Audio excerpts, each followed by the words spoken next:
All right, ladies and gentlemen, good morning. Welcome once again to the biggest sports podcast in the country. I'm here with a legend, real legend, Mr. Jeff Wamboko. Jeff, you're very, very welcome. Thank you so much.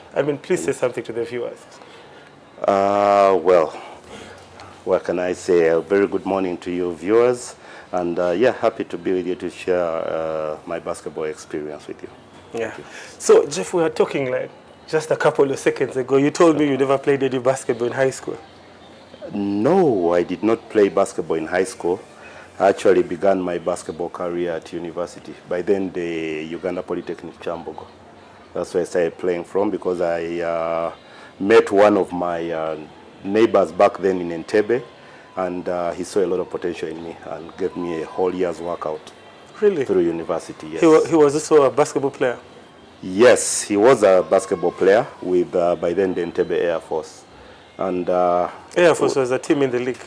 It was a team before in Entebbe before Night Riders that never played in the league. Oh, okay. They were just a pickup team?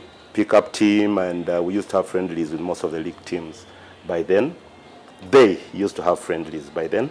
And basically they groomed a few legendary players that have played in league teams from then, notably James Omedo, now in the USA. Yeah, former Falcons. Former Falcons, and that's where he also started his league career. Okay. But we're mostly a team down in Entebbe that used to actually torture the league teams that came for friendlies. Something about Entebbe, there's a lot of talent that has come out from Entebbe. Colin Mukiza, the Enabu brothers, just to mention a few. What is so special about Entebbe? Well, Entebbe, first of all, I could say the environment is a great environment up to today. Yeah. Okay, and then we had a lot of kids that basically wanted to play basketball. We only had one court by then, which is the Dustville court. By then, it derives its name from the dust that used to be there. It was dusty? It was a dusty court until up recently when the Night Riders came up. That's when it was tarmacked, and there's still a lot of talent there, I may say, up to today. So you guys used to play in like slippers? By then, I never played basketball. I was mostly a swimmer. So most of those guys had proper playing shoes, incidentally. Okay. They had proper playing shoes that always probably stayed outside their houses, because every time they went home, it was just dust and dirt. Even when it rains, people still played? Yes. Yes. It's different like from today. When there's rain, people don't want to do anything with basketball. Actually, us who were learning the game by then mostly played in the rain when the courts were free. Yeah. Yeah, but the seniors actually never played much in rain. But the young kids, we really had fun in the rain. So was this a solid program for the people developing, like the kids? Was there a coach who was training like you, the kids who are learning, or it was just you watching them? Then when the court is free, you try and do whatever you can? Well, coming in as a kid, I started getting interested. The older guys used just to play pickup. They would teach each other how to play, probably watch videos. Notably, there is a very good player called Fred Karamaji. I think he learned most of his basketball off videotapes. Yeah. By then is what we had. Now, this guy would come and we were actually amazed by the way he was playing. So we also learned from him. Yeah. Trying to do those things. Then we also had friends who were mentors that kept teaching us one or two things until we got a coach from Congo. I remember his name was John. He then who ran us through a brief program. That's when I left Entebbe and went over to high school. So he came as a coach, or he was just a worker? He came to work in Uganda. Just a well-wisher? Yes, he came. He was working with the UN, and he loved basketball, so he started also giving us some basketball experience. Okay. Yes. So basically, high school, primary, no basketball, it was swimming. It was swimming mostly, and what national I would call team level. You were swimming national team level? No. Incidentally, we were swimming for the fun of it. We always used to meet at the rocks in Entebbe as a group of people, swim to the island, swim back. From Entebbe to the island? There is a small island that you'll see when you stand at the resort beach right now. How many kilometers from? It was approximately about 2 or 3 kilometers. Okay. Something like that, yeah. But parents were not scared? Yes, parents were scared. We lost some peers then when we were in primary. Some of our friends actually drowned, and Sorry. yeah, but it was a thrill to swim. You It was get a fun thing. after breakfast in the morning during holidays, you go swim to the island, probably wash your clothes there, swim back. Then in the evening we had nothing to do, and we go to the basketball court and watch these guys play. Yeah, so it was like that. Found the game again in high school, but I was not that interested. What high school? I went to Manjasi. And that High is a school. basketball school. Right now. By Back then then it it was wasn't. not. Yes, we had one dusty court again. Okay. So I was like, this is similar to home. So we tried what we could do then. It wasn't much. Didn't play for the school team. Went over to Busoga College, Muri. The court is still as is, also dust. Up to today? Till today. There's a drive to try and improve it. But till today, we would try what we would do, but not also that much. Until I got to Uganda Polytechnic Chambogo. That's when I met one of the senior players of the Entebbe team. He was in second year by then, and he wished that I would join the university team. And I told him, Chief, my basketball, guys. He actually vowed to train me to join the team. And every day at 4 a.m., we were on that court dribbling that basketball till 8, and at 4 p.m. till late. That's how I got to... Every day? Every day. That was in your first year? First year of Chambogo. So by the end of the year, we go for inter-university games. That was at Makerere. And that was really a big tournament? Yes, it was a big tournament. I did pretty well. I was guided on most things. Then by the second year of the same kind of training, I was inter-university MVP. Are you serious? In Mbarara, yes. You guys won the championship? By then, we were runners-up. But then an MVP would come from a lower team. Yeah. Yes, and we were playing against very good players from, I would say, Makerere College that had joined Makerere. The likes of the Tony Odus, if you remember those names. Sorry, the Paul Odu. Yeah. Then Tony Basaba, the Hakizas were all on that Makerere team, and Makerere was a tough team to beat. So you guys... But we did our best as Chambogo and came out runners-up. Wow, just the second year?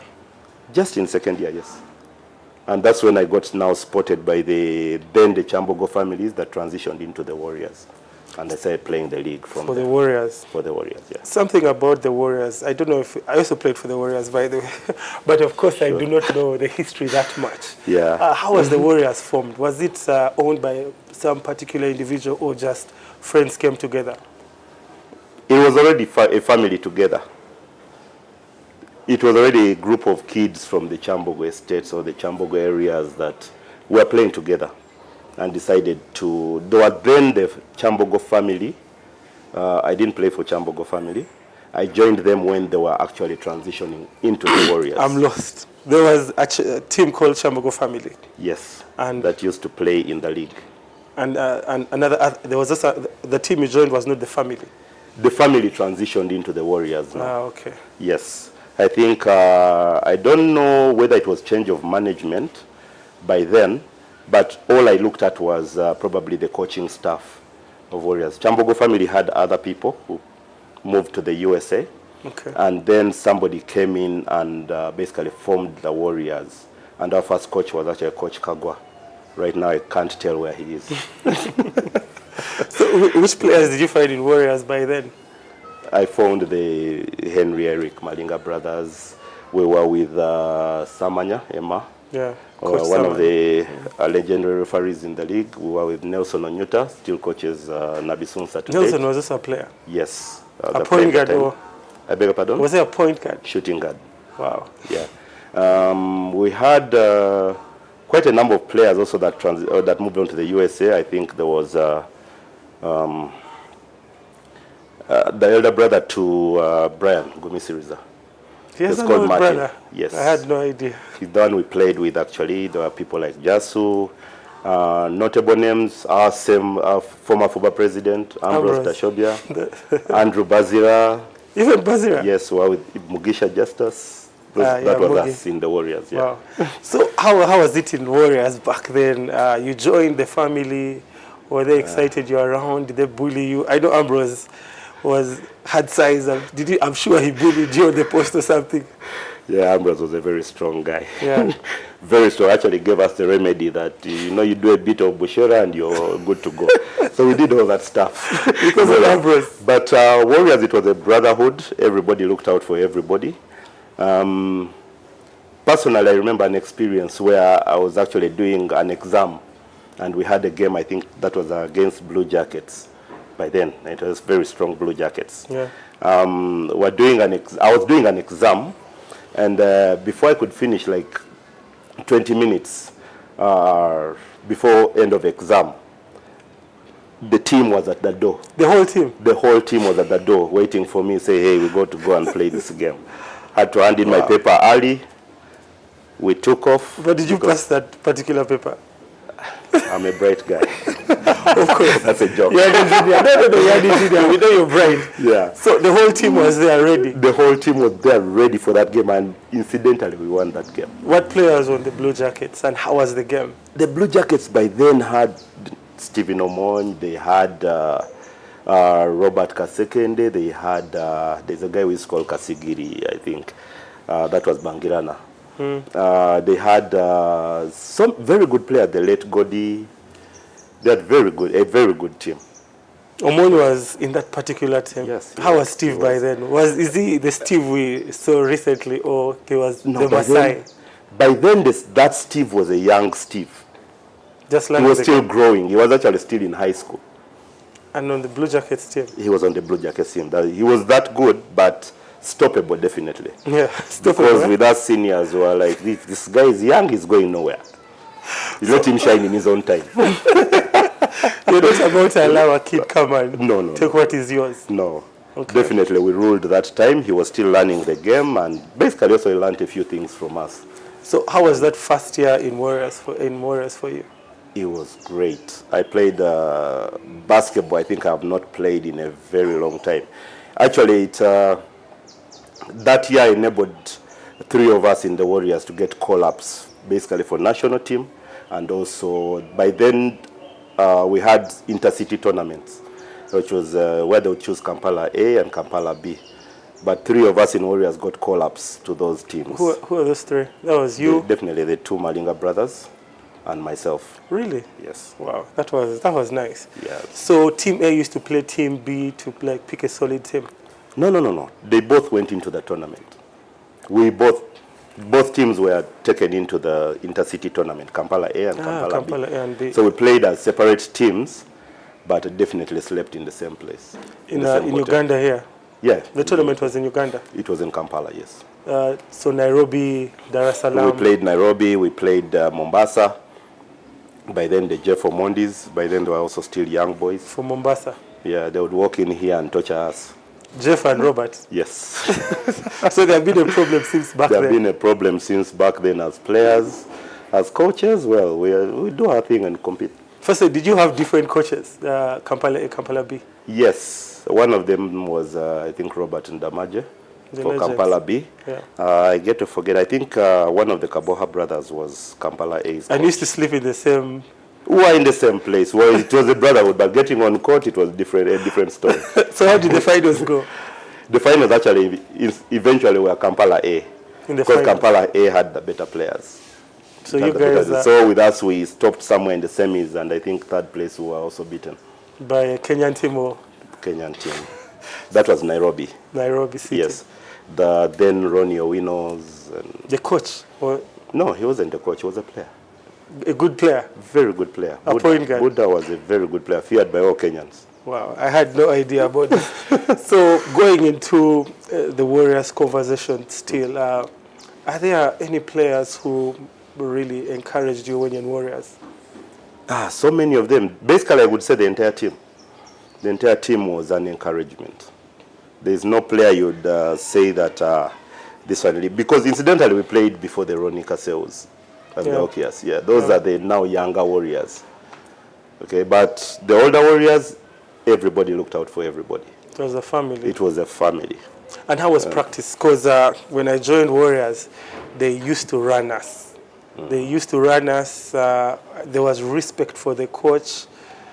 just like that you said, I think a culture never dies in a team. Sure. So I think that culture you're talking about is what I found there. How was the practice and everything? Practice was always tough.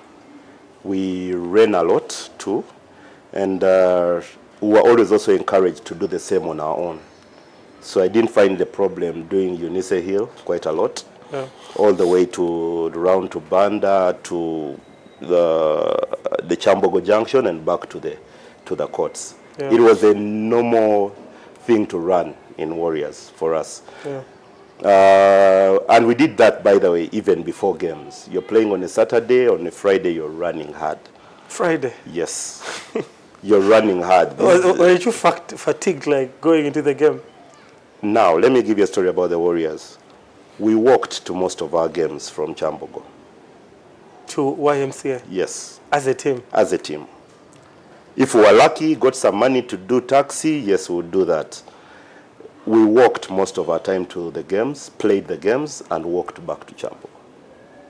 That was love. So fatigue was not in us. So you walk, reach there, rest for some time, then play? We always got there like about 2 or 3 hours earlier.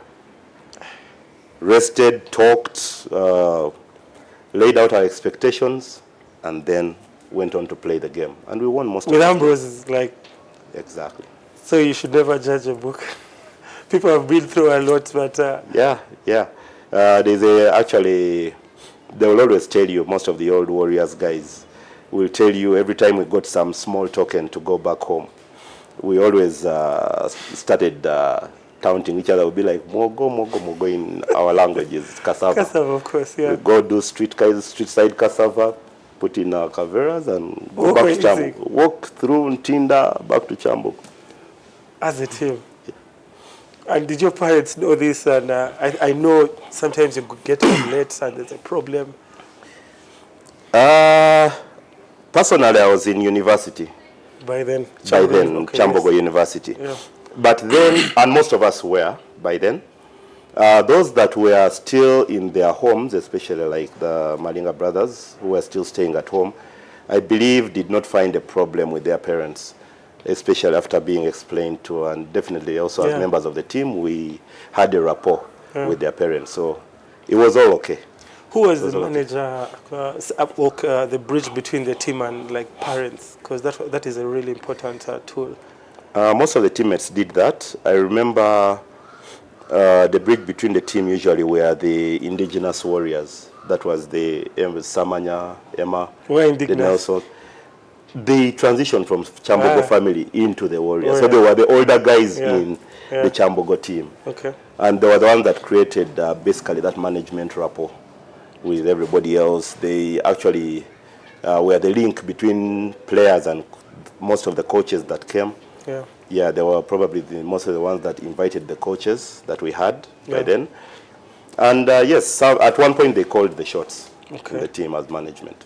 Jeff, I think we're going to take a very, very short break. I'm really excited. For the viewers, please don't go away. We shall see you in a little while.